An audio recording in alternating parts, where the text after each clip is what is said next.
নমস্কার, এখন আজকের সংবাদ শিরোনাম দেখছেন, এরপর বিশদ বিবরণে যাব। ডাক্তার স্বাস্থ্যকর্মীদের নিয়ে নতুন সংগঠন গড়ছে তৃণমূল, শীর্ষে ডাক্তার শশী পাজা। 2 বিঘা জমি জুড়ে আমবাগান, সেই জমিতেই মাটির তলায় করেছে 4টি বাংকার।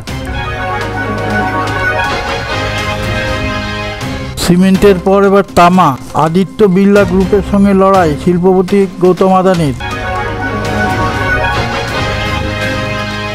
নৌশক্তিতে প্রায় সমকক্ষ 2 দেশ, আমেরিকার বায়ুসেনাকেও জোর টক্কর দিচ্ছে বেইজিং। আশফাকুল্লার পর কিঞ্জল নন্দ, আরজিকর মেডিকেল কলেজে চিঠি পাঠালো মেডিকেল কাউন্সিল। ইডেন গার্ডেন্সেও হয়নি, চেন্নাইয়েও হলো না, 434 দিন পরেও প্রত্যাবর্তন হল না মোহাম্মদ শামির। আজকের মুখ্য সংবাদে যাওয়ার আগে আপনার কাছে একটি বিশেষ অনুরোধ, চ্যানেলটিকে সাবস্ক্রাইব করে পাশে থাকা বেলটিকে ছুঁয়ে একটা লাইক দিয়ে শেয়ার করে দিন। তাহলে আমরা বিশ্বের নানা প্রান্ত থেকে খবর সংগ্রহ করে আপনার সামনে তুলে ধরার অনুপ্রেরণা পাব।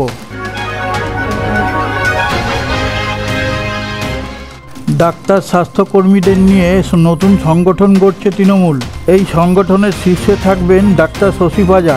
সরকারি এবং বেসরকারি স্বাস্থ্য পরিষেবার সঙ্গে যুক্ত যারা এই সংগঠনের সদস্য হতে পারবেন।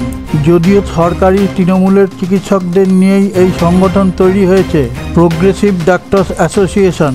2 বিঘে জমি নিয়ে আমবাগান, তার মাঝে কয়েকটি ঝুপড়ি বানানো হয়েছে বাগান পাহারা দেওয়ার নামে। সেই জমিতেই মাটির তলায় 4টি বাংকার।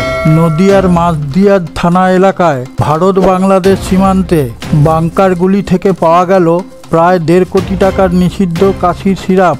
সিমেন্টের পর এবার তামা, আদিত্য বিড়লা গ্রুপের সঙ্গে লড়াইয়ে দেশের অন্যতম শিল্পপতি গৌতম আদানি। একচেটিয়া তামা ব্যবসা নিজেদের হাতে রাখতে বিপুল অর্থ লগ্নি করেছে এই 2 শিল্পগোষ্ঠী।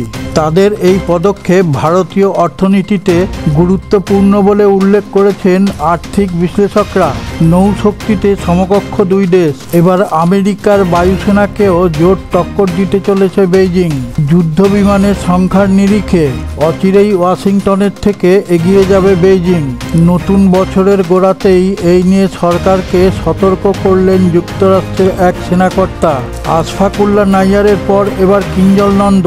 আরজিকর মেডিকেল কলেজে পিজিটি কিঞ্জল সম্পর্কে নানা তথ্য জানতে চেয়ে আরজিকর কলেজের অধ্যক্ষকে চিঠি পাঠালো রাজ্য মেডিকেল কাউন্সিল। যদিও চিঠির বিষয়ে এখনও কিছুই জানেন না চিকিৎসক কিঞ্জল, তবে চিঠি পাঠানোর কথা প্রকাশ্যে আসতেই শুরু হয়েছে চাপানুতোর।